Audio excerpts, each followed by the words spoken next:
Hello, everyone. Welcome to our third PD. Today is our elementary supporting ongoing changes in students' thinking. So this is about the ambitious science teaching practice 3. So I'll be placing the sign-in link in the chat once more. And if you haven't already done so, please rename yourself with your last name, your first name, grade, and whether you use Foss or Amplify. That'll be helpful for us when we go into breakout rooms. Okay, we'll go ahead and get started. We can go on to our next slide. Thank you, Erica. Okay, so for today's inclusion, take a look at each of the images and tell us which television teacher are you feeling like today? We have Ferris Bueller, number 1. Number 2 is Recess. Number 3, Breaking Bad. Number 4, SpongeBob SquarePants. Number 5 is Glee. 6, Magic School Bus. 7, Boy Meets World. 8, New Girl. And 9, Key and Peele. We can do that as a waterfall chat. You can type in your number. Don't hit enter yet. So we'll say go. All right, so 3, 2, 1, go. 6, 4, 4, 1, 2, 1. All right.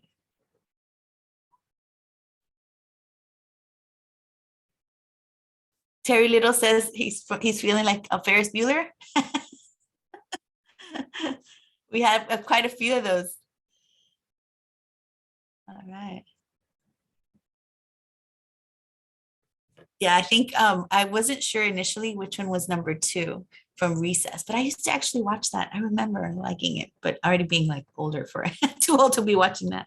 Listening skills are at an all-time low. Oh, yeah. Too many distractions going on, possibly. Okay, well, thank you for sharing. Okay, we're going to go on to our next slide. So here are online norms. We're going to ask that you engage in our conversations and if possible, keep your cameras on and remember to take turns in sharing your ideas when prompted. And we may also use cold calling. So please be aware of those. Thank you. Next slide. So these are our objectives and outcomes. And today your participants will ensure students to understand why the activity makes sense to do at this point in the unit.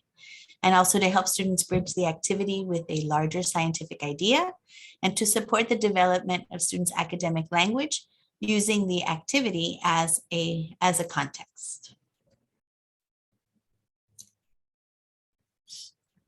So here in these lavender slides will be those opportunities where you'll reflect as a facilitator and when you present this to your school. And so keep in mind that you'll have the 2 roles as a facilitator and then also as a learner, which will be the white slides that you'll see as we present. So these are our instructional levers and the diagram represents the local District East instructional foci for this school year. And you'll notice that the heart is the student's voice and based on street data. And our focus today will be on build precision of pedagogy.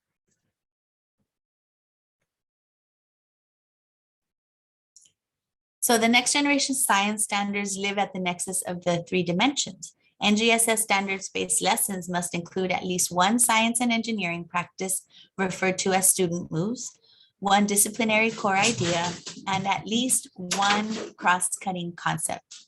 Okay, my cat's going crazy behind me. I'm sorry about that. Sorry for the one moment. I'm going to.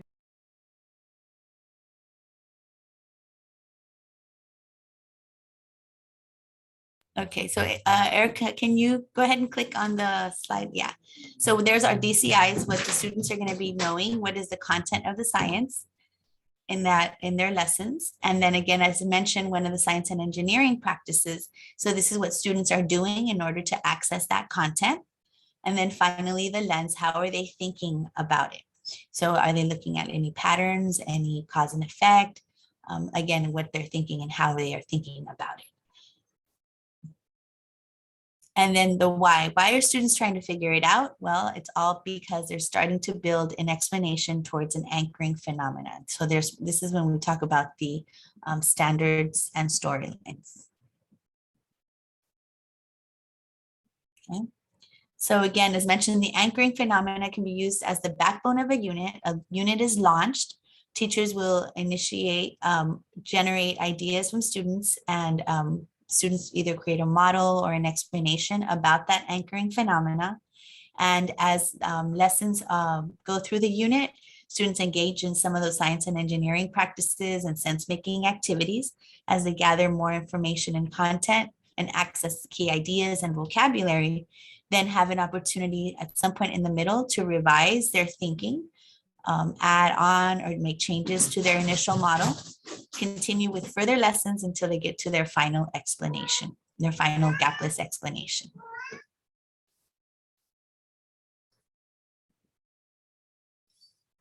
And so as mentioned, there are a total of 8 science and engineering practices, but our focus is for LDEs, we've identified science and engineering practice 2, developing and using models, practice 6, constructing explanation and designing solutions, and practice 7, engaging in argumentation from evidence.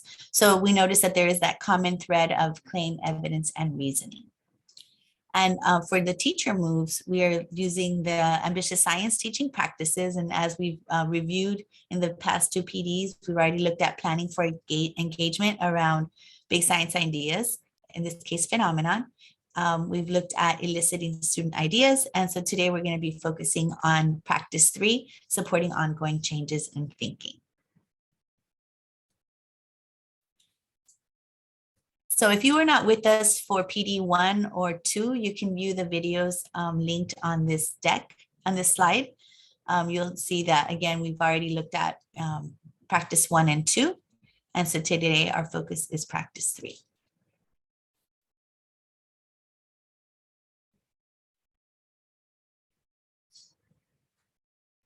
Okay, so this will be our first breakout. Think about, and you'll share out, what are the key points we want to make sure to highlight with this activity? With the previous slides that we've looked at, what are some logistical planning issues to consider when facilitating this activity? Or what are some alternate protocols? Sorry, what are some alternate protocols you might use for this activity and why? And then what are also some possible teacher responses or potential challenges to consider when planning to present this activity? So Erica, we'll go ahead and go into breakouts for about 4 minutes.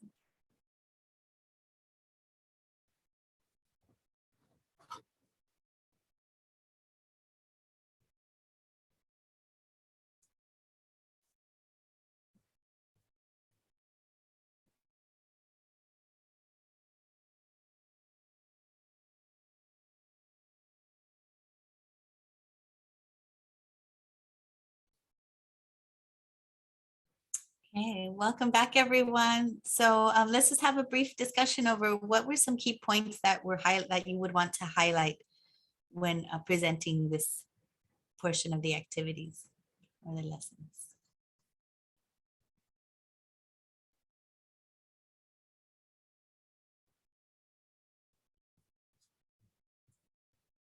Feel free to, you can type in the chat as well if you want.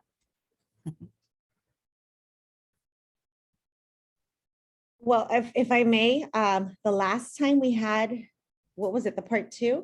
I was just talking to my partner that the videos really opened up their eyes and it initiated something, something ignited, right? They saw the connection, they saw themselves. Because I told them, do you guys remember when we used to do thematic teaching and you used to have all these charts and, you used to really get into the lesson? Well, it's something similar. So when they saw some of the videos, they said, we do this in our class. We chart information. So it was just getting them to put it in their mind. It's like, okay, this is doable. I might be able to do this once in a while, but we saw, we're butting heads still, right? They don't want me to come in, or if I ask, they get a little tense. So I just back off, Yeah. just in case you need my help, I'm here, but I have to back off a lot of times. So, but yeah, that's what we talked about. Thank you. Thank you for sharing, Maria. Would anyone else like to share any other maybe logistical or planning issues to consider?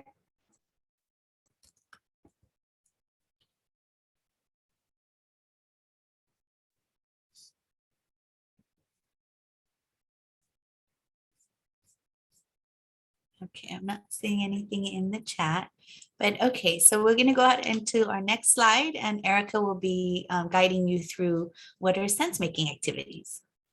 Good morning, everyone. So we're going to be looking at some sense-making activities, and it looks like right now everyone here is using Amplify.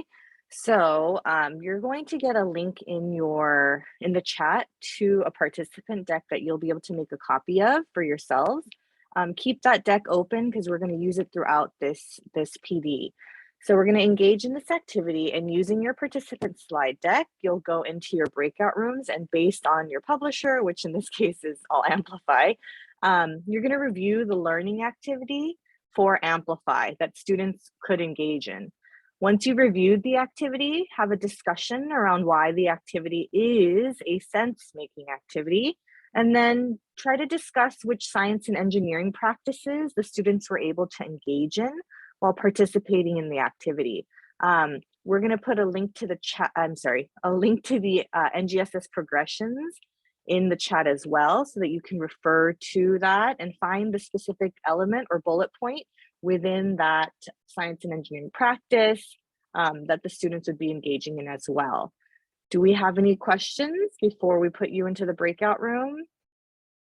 We're a small group, so we can share out. Okay, so you will be going back in.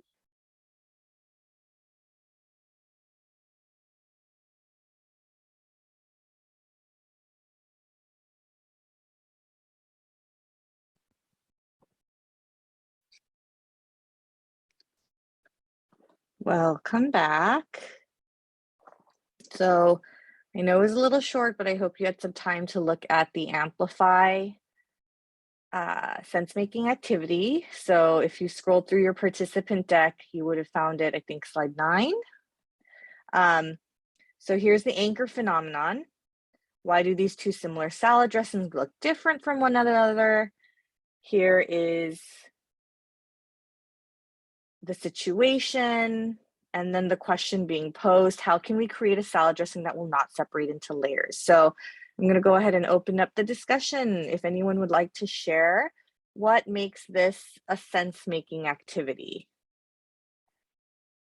And there were 2 slides to look at, so it would be this one and this one.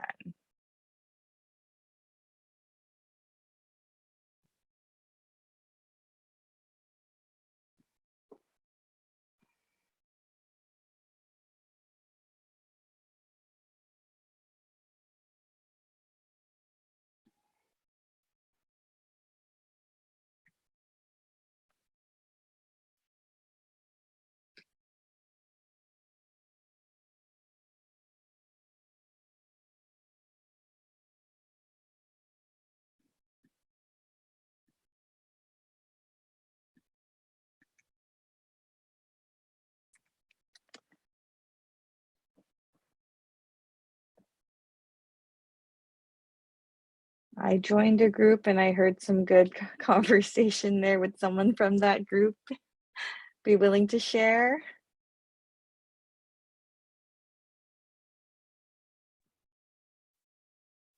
Hi, good morning. I'm Terry. Thank you. So it's there's a lot of sense making involved because it's there's the anchoring phenomenon, which is based on a real life situation. They're a company, and then they're testing out models and analyzing different ingredients. And so there's a lot of communication, there's a lot of observation involved. They have real life hands-on models, and then they're also, then that moves to a different modeling tool. So there's multiple exposures, multiple experiences to help them to solidify their knowledge about something. About, in this case, the mixing of different ingredients. So you get, I know it's like fifth grade stuff, like the dissolving and densities and stuff like that. And there's a lot of communication, modeling, testing out their idea, and they test out hypotheses about what's going to work better, and then they actually try that out. Thank you for sharing. So I'll yes, go. go ahead. We're looking at the progressions, piece, Mhm. and under the blue section, under developing and using models in the 3rd grade, 5th grade span, they have something like modeling, identifying limitations of the model, collaborating and developing or revising a model based on evidence that shows a relationship. So it's in our progressions under modeling. There's also a lot under I was asking about whether it could be under 1 or 2, with the asking questions. For example, defining a simple design problem that can be solved, asking about what would happen if the variables changed. So we found some ties to that. Thank you. I'm glad you guys had a chance to look at the progressions also. In my group, I also heard them talking about ASTP3, planning and carrying out investigations, right? They have to test and see, well, how and why are these materials mixing, not mixing? Are they, what's happening to them, right? And then they're going to develop and use those models. So we're definitely engaging the students in a few SCPs, not just one, but a couple of them at the same time. Mr. Little also mentioned, they're making sense and there's a connection to food, right? What human doesn't like food, right? Hopefully we all like to eat food and we need to survive. They've probably seen this. So we're connecting this to a real world, real life phenomenon, something that they've probably seen happen. They've probably seen salad dressing separate. So we're really connecting it back to something that they have noticed before, and it's not an abstract idea. So it's connecting it back to this situation and how can they solve it. They're the food scientists that are going to solve this. We have a little bit of time, so I actually want us to also look at the Foss activity. So we all used to teach Foss. So here's our Foss anchor phenomenon. This is an energy unit. The investigation and the phenomenon says that 2 children are bowling. The older one uses a 12-pound ball. I'm gonna let you go ahead and read it. And then it gives you the storyline below as well.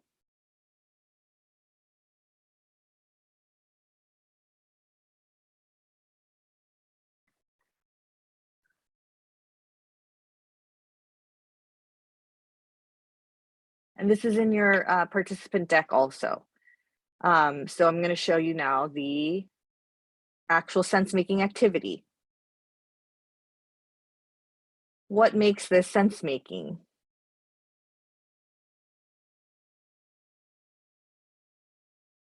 What are the students engaged in? What SEPs?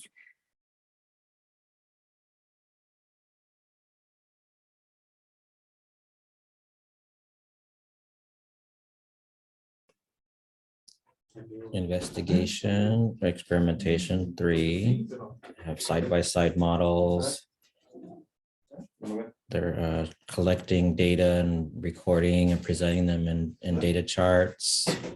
again, it's based on an anchor phenomena, real life bowling, sport that hope that some of them might be involved in or know about.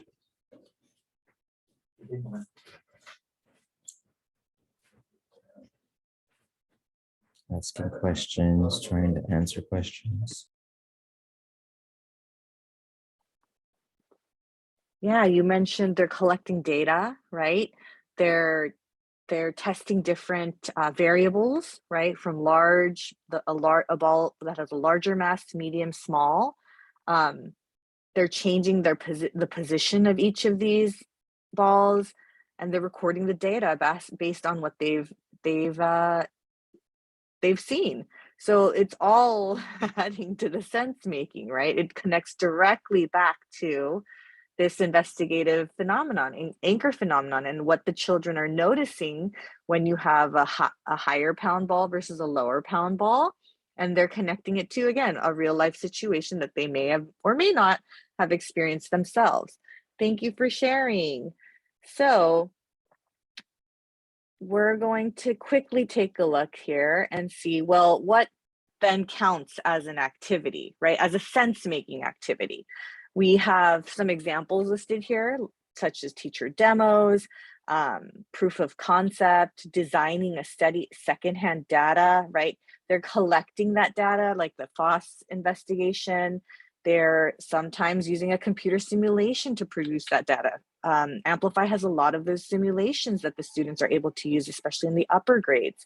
So we really want to engage students in the sense making, that we're connecting it back to those phenomenon, those things that they're really going to solve and figure out why this is happening, what's really going on at a deeper level. And they're going to be revising throughout that process, building and adding on. But we keep talking about that storyline, right? So then here, those are examples of how we make sense through these science learning activities, but what might not count as a great sense-making activity. And here's a list of common activities that would not necessarily count as sense-making. This list doesn't mean that you can't use these in the classroom, right? I know that we probably have done this, but what we're trying to push for is that each of these activities can be adapted to become a sense-making activity for our students to help them explain these big science ideas. So, sometimes we need to do some of these worksheet activities or take lab notes, and maybe we need to lecture, but what is it that is building on? What are we building on? What's the purpose of that learning?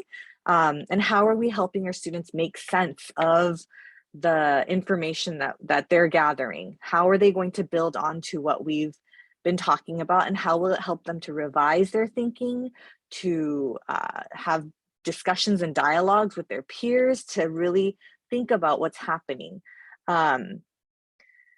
So let's look at an example of activity that we may commonly know of, that we may have done in the past ourselves as students.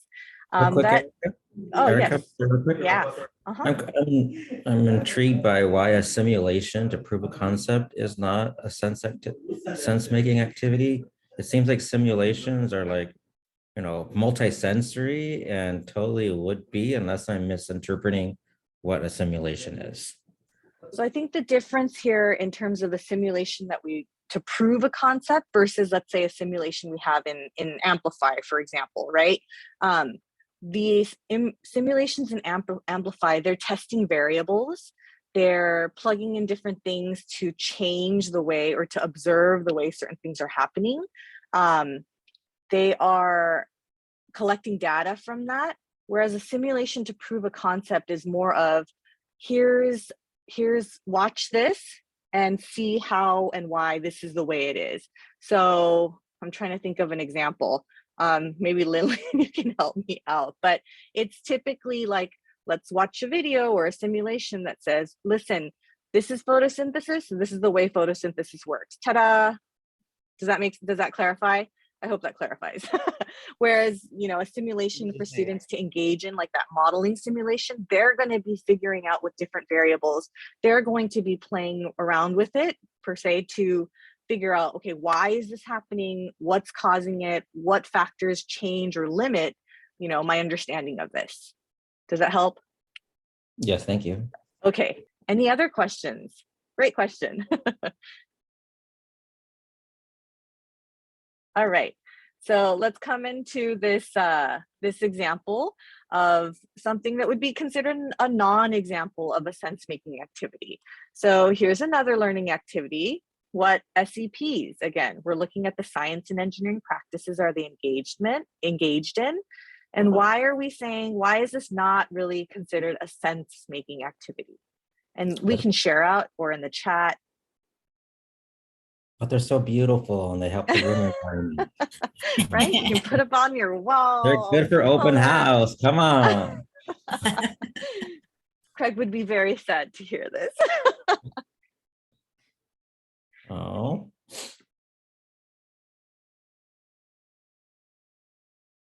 Well, number one, because their parents probably did it for them. That's Good for point. sure. Mhm. Number two, it's definitely not real life. I mean, it's very stationary. It's just a diagram of something. And they just copy it off the internet, There's no communication. Just to clarify, I mean, we're not saying that this is not a useful activity. You're just saying this is not a sense-making activity, because this is an activity that can be used and has been used and will continue to be used to look at the planets in terms of what sense-making activity can you make when you need to study the planets, you know what I'm saying? So just because this is the pushback, this from me and what I would get from my teachers is just, this is not saying that this is not an activity that cannot be useful and that you cannot learn from. This is not a sense-making activity. That doesn't mean this is not something that the kids can do or cannot do. So to come back to one of the previous slides, it's not to say, don't do it, but how can we change it to be a sense-making activity? If you look at Foss or Amplify, there are lessons and activities where they are making or physically becoming a model of the solar system. But how is it a sense-making activity? Well, they're actually going to be doing things to understand distance. They're going to be figuring out and understanding scale, right? And these are things that within Amplify and Foss, they help the students make sense of those two key things that are important for understanding this model of the solar system. Whereas in this example, like Mr. Little was saying, it's true, their parents probably helped them out.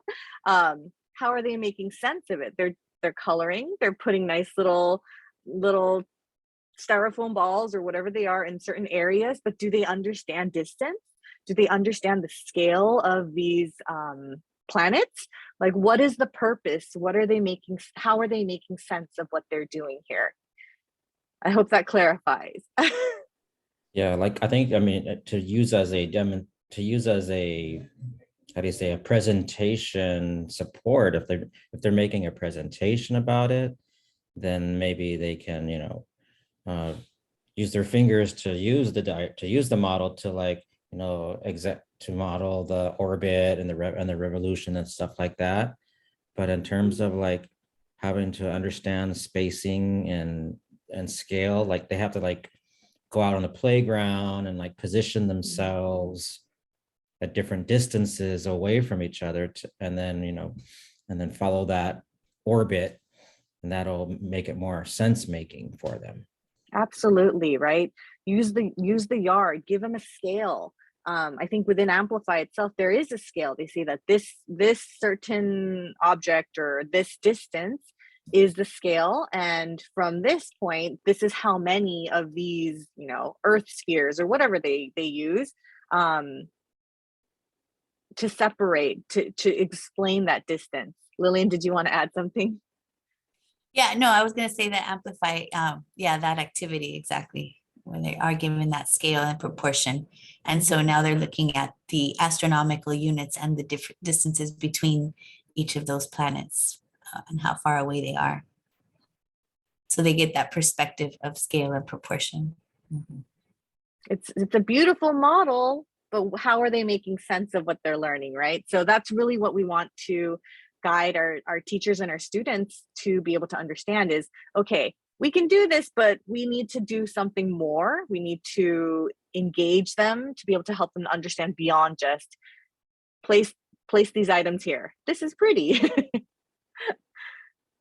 So coming back to this storyline, we've seen this a few times, right? Our main objective in teaching science is really to support our students' is to support the changes in our students' thinking over time. So in order to do this, we have to engage them in meaningful activities, right? So these sense-making activities that help them to understand the parts of the anchoring phenomenon and engage them with these big science ideas multiple times throughout a unit. It's not a one and done lesson, but a series of lessons that help build the understanding of that specific phenomenon. So it's really important to make sure that we're connecting these thoughts and ideas and helping them to come back to revise even their initial models or to add on if they're on the right track. Well, what details, what information have we learned? What evidence do we have to really support your thinking in those areas? So we're back at our lavender slide here. So we're going to think about these questions again. What are the key points we want to make sure to highlight with this activity in terms of talking about sense making and the non-examples? What are some logistical or planning issues? And I know some of these things came up even as we were talking right now, or alternate protocols you might use. And what are some possible teacher responses or challenges to consider? So I'm going to open up the breakout rooms again, and we'll do about, let's do 3 minutes. Does that sound good, Lillian? Yeah, 3 or 4 minutes. Okay. Let's do that. 1 second. There we go.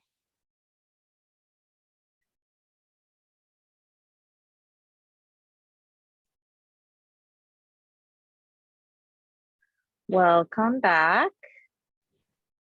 So I know we heard some things before we went into our breakout rooms, but hopefully you had a chance to chat a little bit more.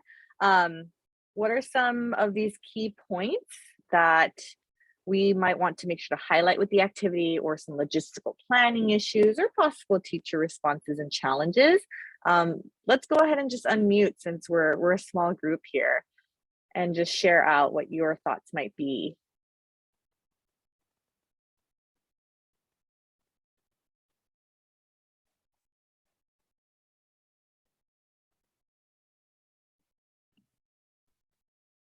I'm going to share out a little bit about our conversation, Erica. Sure.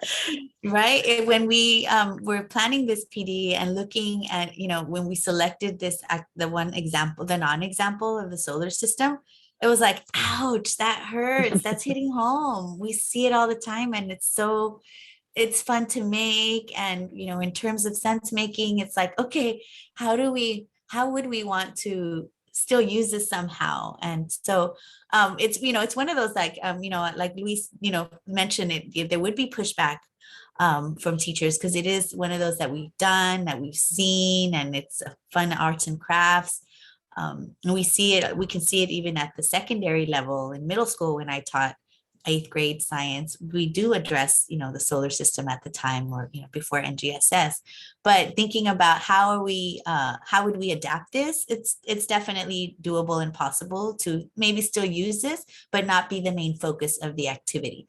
Embed some sense making into that, maybe using that model to build on an idea. But again, not using that as just the main project would not support the sense making.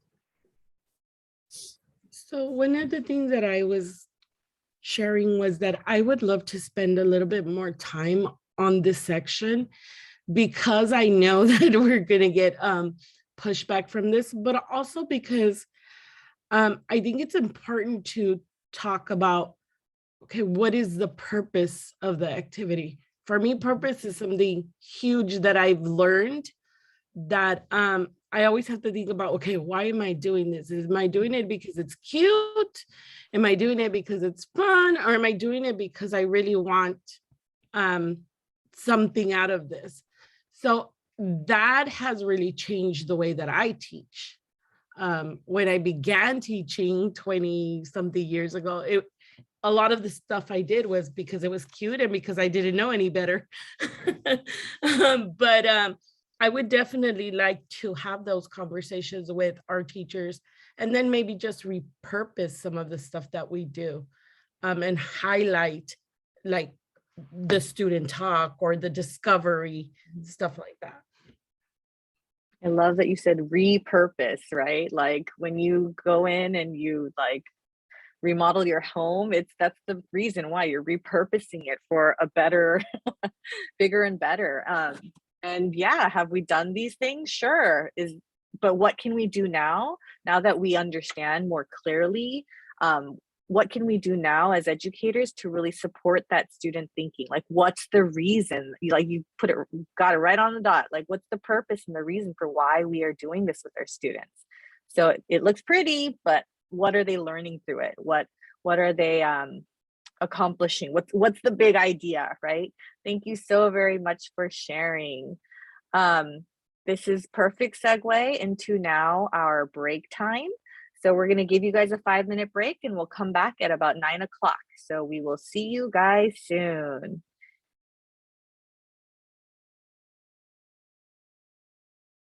All right, so now we're going to be taking a look at Ambitious Science Teaching Practice 3 on supporting ongoing changes in thinking.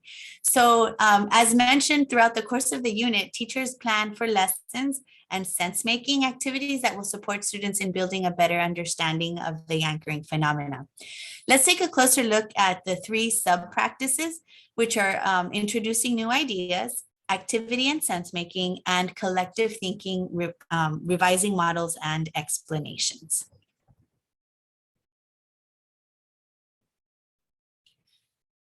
So to frame a unit so that you can have a better understanding of ambitious science teaching practice, we will launch an anchoring phenomena for a sound energy unit. So as you view the clip, think about what do you notice and what do you wonder, and feel free to type a response in the chat. And also think about, can you use scientific reasoning to support an explanation for why this is happening? So Erica, is the audio also enabled?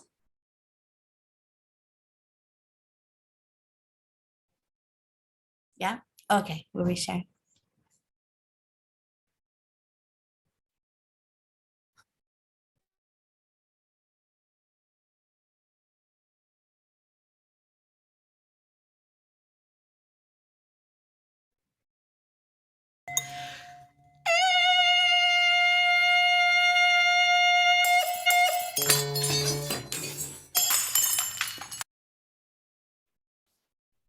Okay, should we play that once more? And I realize you're wearing headphones. Hopefully it wasn't too annoyingly loud. Okay, let's play it one more time.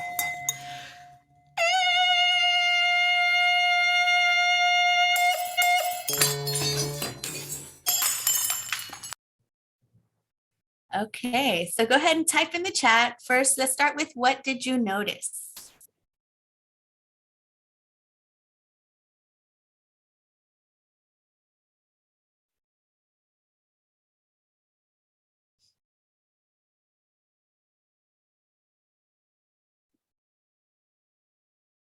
Okay, I'm seeing some. Go ahead. Go ahead. No, go ahead, Maria. Do you want to? You can share verbally as I well. was just going to say that the position of his mouth to the cup and the direction that he had the voice entering the cup. Okay, thank you. Okay, I'm seeing some other comments in the chat. Higher decibel sound broke the glass. Higher pitch sound. How close and how loud he was to the glass, Marisela says. Terry says it was an annoying sound. Yeah, that was annoying. Diane says, I noticed that as the vibrations made the straw, it as I keep moving, I noticed that as the vibrations made the straw move, the glass broke. And it says, I noticed a man using his voice to break a wine glass. Great. So now, any wonderings? What do you wonder?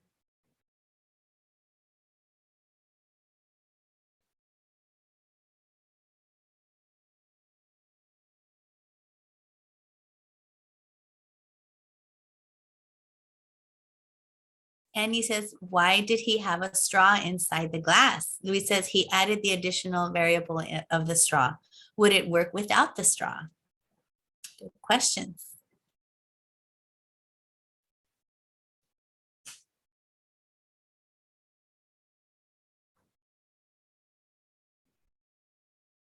Any other wonderings before we move on to our next slide? Annabelle says, how long did he use his voice? What kind of, and also what kind of glass strength works best? Oh, that would be some kind of variable or investigative part piece as well. And would it break using a lower pitch sound? Good question, Jennifer. Terry says, how do you measure decibels? Great questions. Okay, so we're going to go on to our next slide. So that was our anchoring phenomena for the launch of this unit. Oh, and then Diane says, I wonder if his mouth wasn't as close, would it have broke the glass, right? Because Maria did point out that he was like pretty close, right? He was right up against, almost right touching it. Someone said he was like almost kissing it. So once that anchoring phenomena has been launched, and been introduced, and students have created that initial model. Remember science, the ambitious science teaching practice 2, where you elicit students' ideas and provide maybe templates for them to show their ideas and maybe even ways of representing the invisible. So at that point, we're going to just kind of skip through that part of it so we can focus on practice 3 on supporting ongoing changes in thinking. So students will engage in several learning activities that will support their own sense making. So looking at this unit activity planner, we see how the different activities help students make sense of the phenomena. And today we're going to look at activity 2, decibels at a distance, and that's going to be our example today of sense making. So in this activity, students carry out an investigation, which they use a sound source and record decibel readings at various distances from that source. So they will also graph data points to show the relationship between the intensity of sound and the distance in meters. Students can either use a digital sound meter, or they can use even their sound app, the Arduino app on their phones or on any, if they're available. And they can record the intensity, and even it'll graph sound over time. So after students have gathered their data, they might notice that the sound intensity is less when further away from the air horn, for example. So students graph their data on the decibel at a distance graph over on the right side. And they're asked, how does this graph help us understand how the singer could shatter the glass? So at this point, we are starting to see that connection, that this activity might help them say, oh, wait, I am noticing now that distance, and they're proving that, right? They're seeing it with their own data, hopefully, noticing that distance does vary as those decibels, decrease with distance as well. So after analyzing their graphical representation, a possible response might be to that question that the singer sings close to the glass, so all the sound intensity hits the glass. And I also want to highlight the convergence here in this activity with science and engineering practices 4 and 5. So analyzing and interpreting data, and then they're also using math and computational thinking.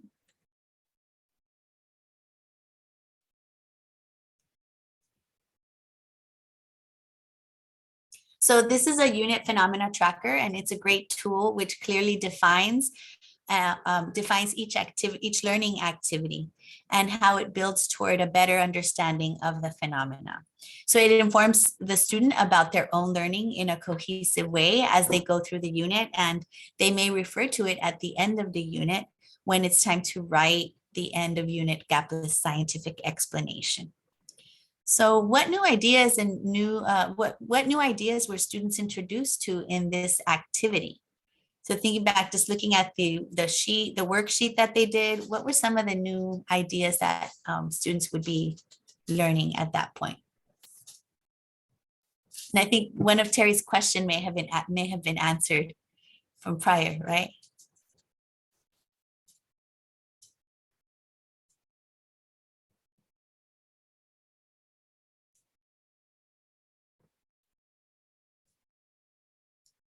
And would this activity help them in supporting their ongoing changes in thinking about the phenomena? Would we agree with that? Yeah.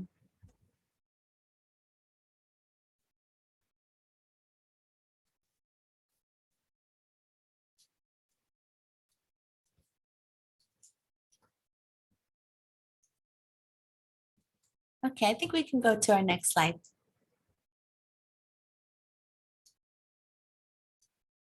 So after sense-making activities, students can have an opportunity to revise their initial models, and teachers may differentiate by providing sentence frames or sticky notes of various colors for different purposes.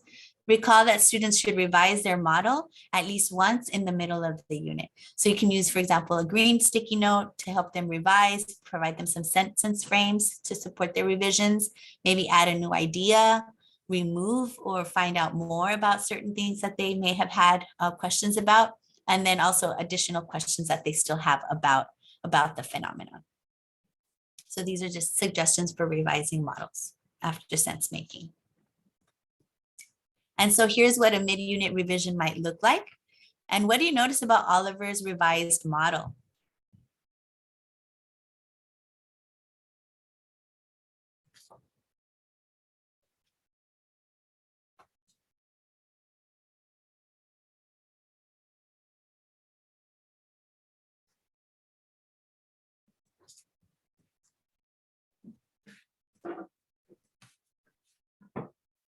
How do we look at his model like as revision? Like the left side is his initial and the right side is his final, or it's? Oh, yeah, so that's a zoom in for some of the ideas, but the right side is the revised one. Yeah. Okay. He has a lot more detail. He has a lot more academic thoughts and modeling and the drawing. Mhm. Add to help us to understand his thinking and his understanding. Yeah, we're seeing a lot more, even showing a little bit of what's not visible and his thinking. And when we looked at his initial model, he even had, guess he didn't feel he knew as much or didn't know as much, or wasn't really sure how to represent things. But we noticed that he even went to the extent of like drawing hair and all these other unnecessary things to the model. But now in this revision, he's got a lot more detail, as you mentioned, Terry, a lot more detail. And we're seeing that he is building, and there is that progression of knowledge being built upon to have a better, stronger explanation about that glass being broken. Okay, thank you for sharing, Mr. Little. We'll go ahead and go on to our next slide, Erica. And again, we're going back to that NGSS storyline, again, to show how sense-making activity guides students' learning to answer that anchoring phenomenon. So they're building, it's those puzzle pieces to individual parts that will all, be gathered and put together and make stronger, gapless explanation about that phenomenon. And here we are with our lavender facilitation notes. We're going to go back into our breakout rooms and discuss what are key points we want to share to highlight with this part of what was presented. What are some logistical planning issues to consider, and also some possible teacher responses. So we'll go ahead and go into breakout rooms for about 4 minutes.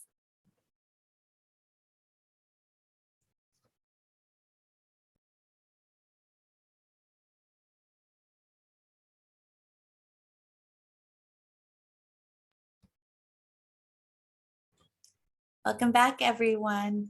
Hope you had sufficient time to have a conversation about facilitating. What were some key points that were discussed, or logistical or planning issues that you might want to consider? I have a logistical question for just for you guys. You guys are giving us four 2-hour trainings, and most of us, I think, are going to be limited to probably, if we're lucky, maybe 2 30-minute sessions. What do you guys consider would be kind of the most effective use of our time in those? I think I don't know, that's the board. I mean, I'm thinking about 2 30-minute sessions, what I'm going to get. What do you guys think would be the best to focus on? Oh, that's a good question. I think that the big part one of our focuses has been on student voice. So if you're looking at in terms of ambitious science teaching practices, then definitely the planning around the phenomena and then eliciting the student ideas and building upon that. Yeah, I do see the challenge of having limited time for PDs, because there are so many different ones that teachers are, different directions that teachers are pulled in for PDs. So that's definitely something to consider. But those higher leverage ones, I think would be the planning and then also the eliciting of the student ideas. If we I could wanted to narrow add- down, yeah, go ahead. Mhm. Just to add on, like using this particular PD, let's say if you were to have 2 sessions, hopefully by this point, your teachers have already seen the connection to NGSS and the storyline. And so those could be brief points. Like we always start off that first section of the first 10 slides or so, right? Going back into the NGSS. So that could be quick, but really at the end is that planning time we want to give teachers, right? How are they actually going to implement these big ideas that we're sharing with you? So if you can, quickly go over the connection to NGSS, then the purpose, which is ongoing, in this case, ongoing changes in students' thinking, like eliciting their ideas, understanding why we revise our models, and then having that opportunity for the teachers to actually go and plan, that would be great, which is what we're going to try to do with you here. We have a lot of time today to actually give you guys time to plan, but that's also because we have a 2-hour session, right? Whereas you would have a limited session. But if you can segue them into that planning time, hopefully that builds the momentum for them to now take what they've learned in terms of understanding why we do these sense-making activities, and then find it in their unit as they go into that planning time.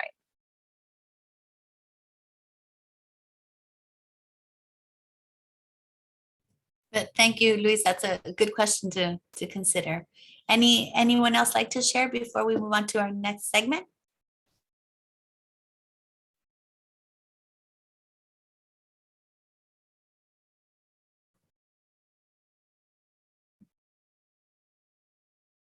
Okay, so now we'll pass it back to Erica for this next activity. So as I mentioned, we're going to now have time to actually plan. What we're going to be doing is mapping our sense-making activities. So you're going to be going back into your participant deck that you already have open. You're going to access your science curriculum. In this case, all of us are Amplify. And in your breakout room, you're going to complete a unit model or chart that we'll give you. It's in your participant deck, so you can actually type into that. And you're going to map out that unit model chart from your curriculum. And so for us, slides 11 to 13. And just to show you what that'll look like, you're going to type out, okay, what is that unit level phenomenon? And Amplify usually has that at the top of each unit. And each of the sense-making activities that the students will be doing, what will we learn, or what did we learn from them? Our observations, the patterns, and then how does it help us explain the phenomenon, and maybe any key vocabulary that's connected to each of those investigative questions or the activities related to them. So this connects back to what we showed you on slide 25 here. So this is kind of like that tracker, right? That planner that we're creating right now. Ours is going to look a little different. Ours isn't vertical, but that's the idea. Each of these activities, or it is vertical, I'm sorry. Each of the ideas that we're going to have the students understand, what connection does it have to the phenomenon? And then that might be what we see as the teachers, but then for our students, right? Now that we have something, we can do something like this, where we have a summary table charted on the board. So the students can actually now see, okay, this was the activity. What were the observations that we made? What did we learn from them? And then how does it connect back to our anchoring phenomenon? And we included that extra little section for vocabulary. What key vocabulary words will connect to help me understand this? So this is the purpose of why we're doing it, right? If we have it visible for our kids to see and to keep track of their learning, they're able to visually go back and connect it to the big idea, that anchoring phenomenon. And it's not just an abstract, oh, I remember doing this. Well, why did we do it? Let's go back and see. And at the beginning of our PD today, one of you mentioned, being able to see the videos last PD of the students actually, and the teacher referring back to the chart, the evidence, right? That's what we want our students to be able to do so that they can visibly connect to what they're learning. So all of us are Amplify. So hopefully you know how to access your Amplify science materials online. You can go through Schoology or Clever, I believe. You're going to then find your grade level. If you are out of class staff, you can use the links here. There are links and demo site information, login information to use. And then within your actual unit, there are some planning for the unit tools. So what we like to really look at is the unit map and the coherence flowcharts. So the unit map will quite literally show you chapter by chapter, what's the question, what are my students supposed to figure out, and it lists it out chapter by chapter. And the coherence flowchart is kind of a map of what your kids are going to be learning, what activities connect to each of these. So if I can quickly just show you a third grade unit, let's say inheritance and traits. You'll come down to your unit guide, and then here's that planning for the unit section. So you see your unit map, and it'll list out in chapter 1, this is what the students are going to figure out, and this is how they will figure it out. So we can keep track of that in our summary table that you guys will be completing. You can also open up the printable version. So each of the chapter level questions, investigative phenomenons, are included here, and what you will be helping your students to figure out. And then on the right side here, we have our coherence flowchart. This, I believe, is not included in your physical TEs because it was added on later. So you will find this online. But you can come to your coherence flowchart. The first page is just kind of a map of what each section means. And each page will be connected to that chapter level question. So I know we've showed this to you before, but just a reminder of how helpful these resources are in Amplify. So here's that question for chapter 1, right? When it's introduced, lesson 1.4, then the investigative questions that will be introduced again from 1.1 to 1.4, and then a new one here. And then these are each of the activities and lessons. So these are the evidence sources. What are they going to do? Well, they're going to observe similarities and differences. They're going to read this informational text, right? To help answer that investigative question. What's the key concept that they need to come away with after that? And as all of these all of these lessons are completed, there will be those times to make sense, right? To come back and revise their thinking. And then what's the final explanation that the students need to be able to answer connected to that chapter level anchor phenomenon. So these are some resources to use.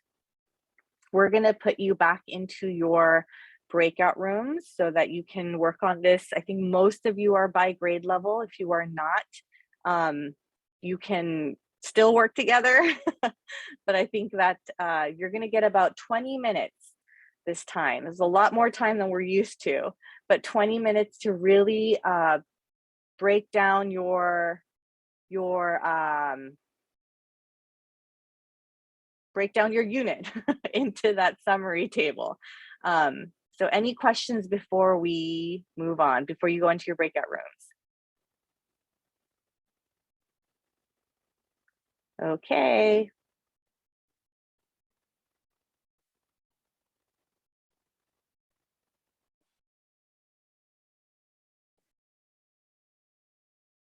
All right, welcome back, everyone. I hope that was enough time to get started on your planning of the unit, to put that summary table together.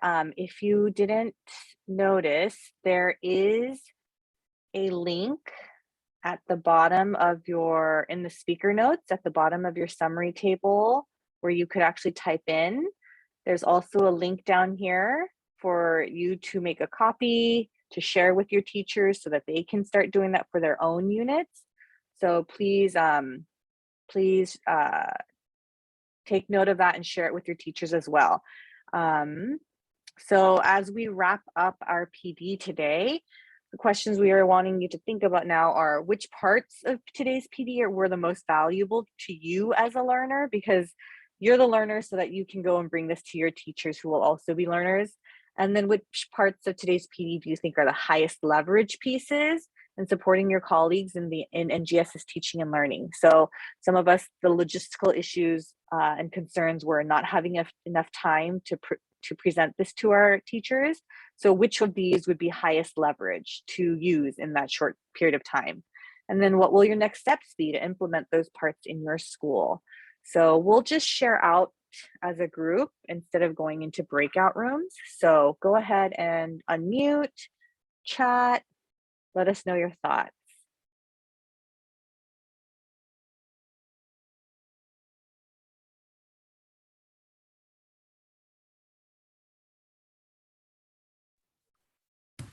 I think in terms of when we say higher leverage, the well, those what do we call them? I'm sorry, brain freeze. The three teaching practices, the high impact teaching practices, is that right? Ambitious science teaching The practice. ambitious Science teaching. the ambitious teaching practices are really good because they have application across the curriculum and just in teaching in general. So, and then if you highlight like one of those big activities like the salad dressing or the bowling, and you have like teachers go through an activity with the focus on the ambitious teaching practice, then it's not limited to a grade level experience and amplify. But they're going through a real life activity, and then you just have them focus on that ambitious teaching practice, and then hopefully they can see how that is beneficial to teaching science, and also how it can improve their teaching in general. And they won't be saying, oh, we didn't get an example of one of our activities, or, it's like you just give them an activity to do that's engaging, and then, have the focus on being one ambitious teaching practice. I like that idea, because when we give the teachers, like ourselves as the teachers, a chance to go through the actual learning and the activity ourselves, it helps to make that connection to, okay, this is what our students are going to be doing. This is what they're going to feel or notice. We as teachers, we want to know and understand what we're teaching before we teach it to our kids, but our kids are going to be going through that learning not knowing what's happening. So if we have that experience ourselves first, and you can do that with your teachers, have like a PD where they're actually going through one of these sense-making activity sessions, an actual lesson, then it gives that opportunity and chance for the teachers to feel what their students are going to feel, right? And to experience and learn through that. Absolutely. Any other thoughts?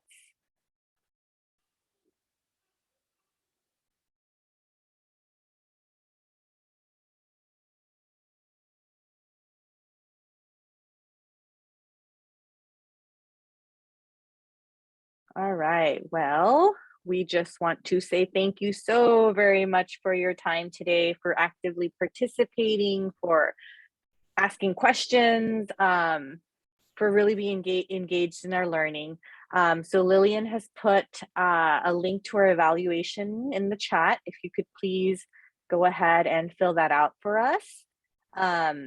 We also kind of wanted to highlight right now that our LDE STEAM Fest will be coming up soon on March 5th, which is a week from today.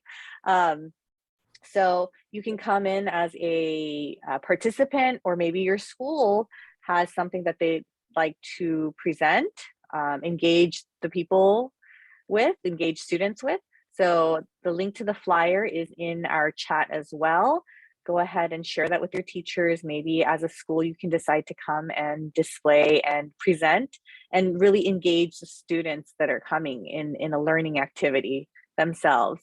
So please go The ahead. deadline, yeah, the deadline to submit is Monday. Monday. Yeah.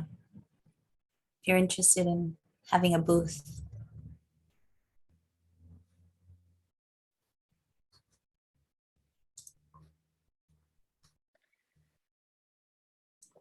And then as you are filling out that evaluation form, this is our team. Today, you only saw me and Lillian. Unfortunately, Craig, In-Young, and Kirsty weren't able to join us. They were doing another PD, but they should be able to join us next time around. So if you have any questions, please reach out to us. You can see which of the communities we each serve. But yeah, you can email any of us if you have any questions. The sign out is also in the chat. So go ahead and sign out, and just as it has been before, you'll get an email confirming attendance, as well as a link to, actually, we'll give you the links to these decks right now. So the current deck that you're watching, or that you got from us, or that you right now participated in, has those purple slides in it. That's for you. Whereas there's a teacher deck without the purple slides that you can use as is to present to your teachers. But again, if you need to revise it somehow to fit and tweak into the timing that you have, please do so. Any questions, comments, concerns before we move on?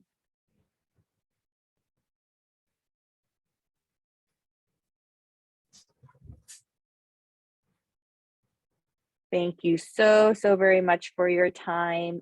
Please make sure to fill out the evaluation and the sign out so that we can use both the sign in and out for attendance purposes.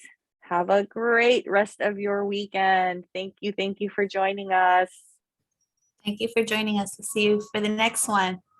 Yes. Erica and Lillian, I did have a question, but it was not related to the presentation. It was Okay.